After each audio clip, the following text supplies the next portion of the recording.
Fala, os meninos, tudo bom? Ó, eu passei aqui só pra avisar que essa aqui é a parte 2, tá? De um vídeo que eu gravei sobre água e contaminantes emergentes pro contextos do Enem. Então, se você ainda não viu a parte um, eu recomendo que você volte pra poder assistir o vídeo completo, tá bom? E se você veio pra parte 2, beleza. O card da parte um tá aqui em cima. E é isso aí, o recado é esse. Valeu. Tá? Ele vai fazer digestão também, só que digestão aeróbica. Gestão com oxigênio. Para isso, eles vão para as lagoas aeradas. Vocês vão ouvir também esse processo ser denominado como aeração. E é quando o efluente fica disposto em várias lagoas. Essas lagoas elas são equipadas com dispersores, que são equipamentos que soltam bolhas de ar ao longo da água, tipo como você vê no aquário. Sabe aquela bolinha? É feito para o peixe respirar? Pois é, nessas lagoas também tem essas bolinhas. E o objetivo dela é que as bactérias que estão lá respirem. Porque os processos de digestão aeróbica e anaeróbica são distintos, feitos por micro-organismos distintos, consomem matéria orgânica distinta, então por esse motivo acabam sendo complementares. E a grande diferença também é que o produto, o subproduto dessa digestão anaeróbia é, no fim das contas, gás carbônico, alguns nitratos e nitritos, e água. Então não é nada muito danoso ao meio ambiente, nem nada muito valioso energeticamente. É feito ao ar livre mesmo e todo esse gás produzido vai para a atmosfera. Tá bom, depois dessa lagoa, o efluente vai passar por alguns outros processos primários para separar o lodo da água mesmo, né? E depois vai passar por uma desinfecção, que eu já falei mais cedo, e pronto, é despejado nos rios e lagos. Agora vamos para a ETA. Uma vez despejado esse efluente no rio e lago, ele é recolhido pela ETA, aí misturado com o resto do rio, né, para poder ser tratado para o nosso consumo, para transformar a água em potável. É bom sempre lembrar que a água fornecida pelas estações de tratamento de água não é pura, é potável. Não pode ser pura. A água pura não é potável. A água tem que estar misturada ali com sais minerais, tá, dissolvidos nessa água, para poder servir para nossa hidratação. Tá, então assim como na ETE, na ETA, a gente vai ter alguns processos primários para remoção ali do bruto, da matéria ali sólida maior, mais densa, pedaço de coisa, pedaço de madeira, papel, plástico, sei lá, sólidos que não estão ali exatamente dispersos, mas que podem ser separados por decantação, areia e óleo, gordura. E aí vai passar por algumas etapas terciárias que são de fato que caracterizam o tratamento de água de uma ETA, que são a clarificação, a filtração por adsorção e a desinfecção. Tá? São 3 etapas terciárias aí. A clarificação conta com 3 subetapas, que é a floculação, coagulação e uma decantação no final. A decantação é uma etapa primária, mas ela é precedida de 2 etapas terciárias. Essa etapa é muito legal porque ela é a etapa que a gente consegue separar os sólidos, as partículas sólidas, que estão dispersas na água em forma de coloides. Coloides são partículas de diferentes fases que estão misturadas, tá, em uma outra fase. Nesse caso aqui, uma fase líquida, a água possui partículas sólidas dispersas em seu volume, ao longo de seu volume. E o coloide ele é estabilizado pelas interações intermoleculares entre as partículas sólidas e as moléculas do líquido. E esse coloide é do tipo Sol, que é caracterizado por partículas sólidas dispersas em um meio líquido. Existem outros tipos de coloide. Coloides são misturas heterogêneas, ou seja, os sólidos não estão dissolvidos, eles estão misturados, mas eles são estabilizados pelas interações intermoleculares. Então, um coloide é muito diferente de uma solução. Um tipo de coloide assim, suco, café, água barrenta, né? Que é o caso aqui que a gente vai tratar. E a grande característica que vai dificultar a separação desse tipo de mistura é que os coloides não sofrem decantação. Eles não conseguem, a gente não consegue separar um coloide desse tipo só esperando ele sedimentar, como acontece com outras misturas entre sólido e líquido. A gente vai precisar de um processo de desestabilização, e isso é feito mediante a mistura de um agente coagulante.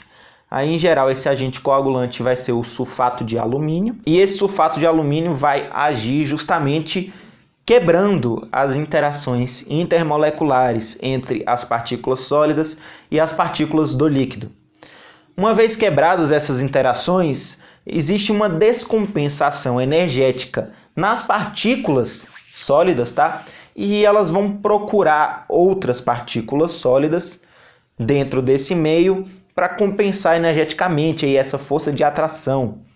Isso faz com que elas se aglomerem e formem coágulos. Por isso esse é o processo de coagulação. Só que esses coágulos formados têm que ser formados numa agitação muito vigorosa para garantir que essa mistura seja feita da melhor maneira possível, da maneira mais perfeita possível. Só que isso impede que essas partículas sólidas interajam com outras partículas sólidas em maior número.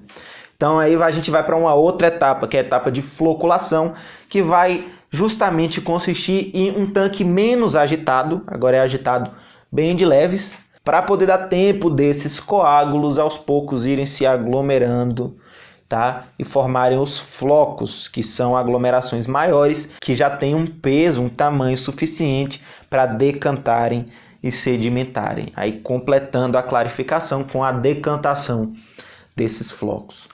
Beleza? Então essa é uma etapa muito legal, muito característica das ETAs.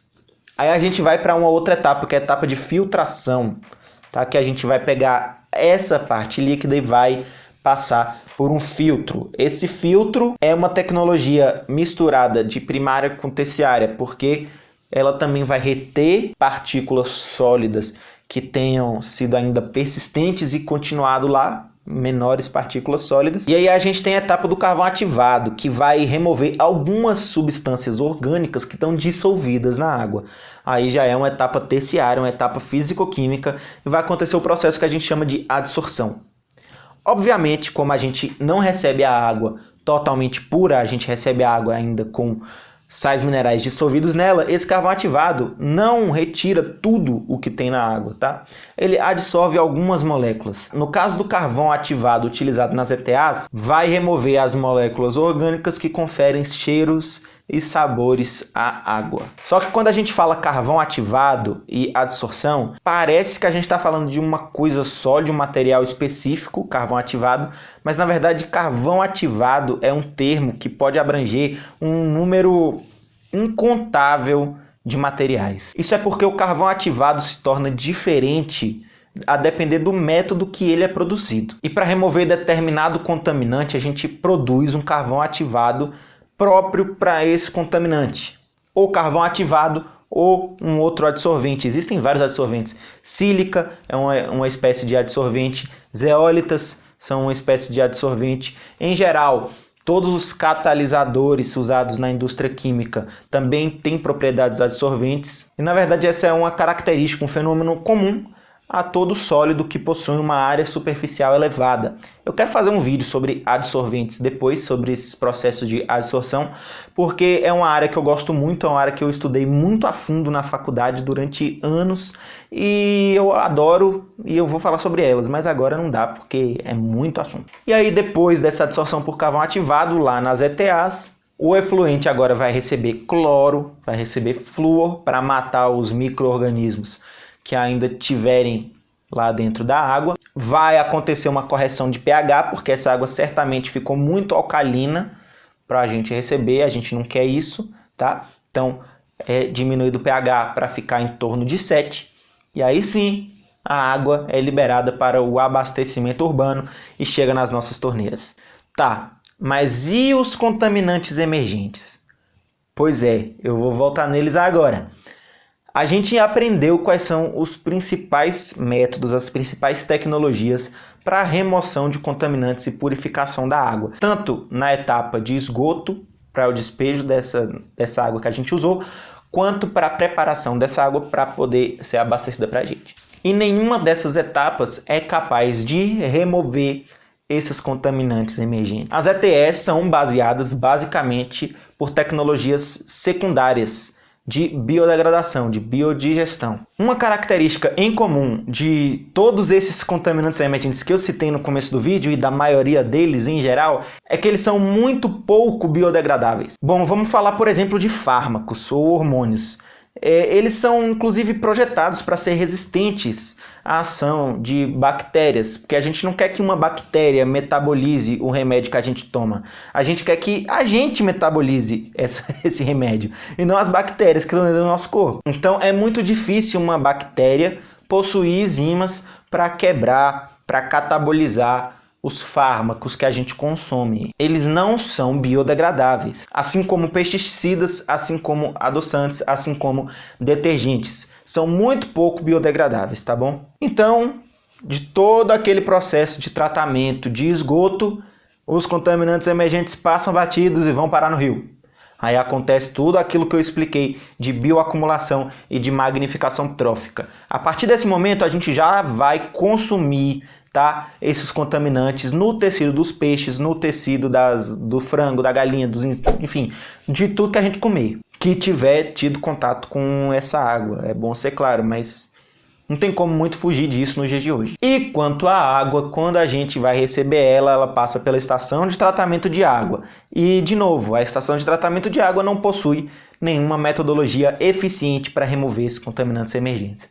E isso é por uma segunda característica desses contaminantes, que é a alta solubilidade deles na concentração que eles se encontram naquele efluente. E aí a única etapa que é incorporada nas estações de tratamento de água que seria capaz de remover esse tipo de contaminante seria a filtração por carvão ativado, a adsorção.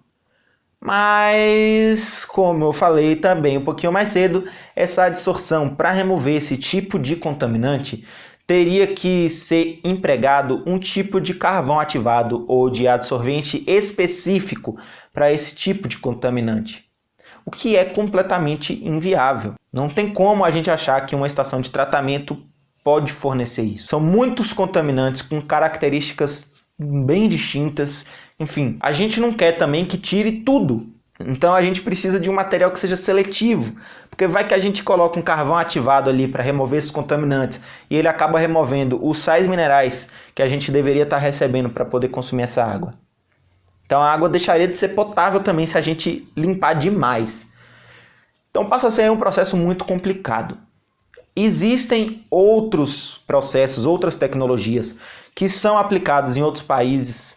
Na Europa, por exemplo, as estações costumam ter membranas, tá, de filtração. Então existe a filtração por membrana, a osmose reversa. São outras tecnologias de separação de misturas terciárias que são um pouco mais eficientes para remover esses contaminantes, mas mesmo assim não dão conta de tudo. Então, conclusão disso tudo nesse vídeo: não há possibilidade da gente tratar a água a ponto de não ter de volta os contaminantes que a gente joga nela. E a consequência disso é que dia após dia, mês após mês, ano após ano, a gente contamina mais e mais e mais a água que nós próprios vamos consumir depois. E o único jeito da gente impedir que isso aconteça, no fim das contas, é repensando justamente o consumo e o uso desse tipo de substância. Porque nem sequer o descarte consciente dessas substâncias é suficiente para impedir que ela volte para a gente na forma de contaminante emergente, na forma de bioacumulação. Porque os processos de tratamento de água que a gente utiliza e que são possíveis da gente utilizar não vão dar conta desse tipo de contaminante. Então, de fato, o único jeito da gente cuidar melhor da água que abastece a nós mesmos e que nós mesmos bebemos e que nós mesmos consumimos é a gente pensar o que a gente está consumindo junto com ela. Tá? Então o uso indiscriminado desses remédios, desses hormônios, desses pesticidas, agrotóxicos, dos adoçantes, tem que ser repensado sob o custo de um dia a água que hoje nos é potável não ser mais. Tá bom? Então é isso, gente. Espero que vocês tenham gostado do vídeo. Não esquece de deixar o like e de compartilhar com os amigos e de se inscrever no canal. Até uma próxima. Valeu!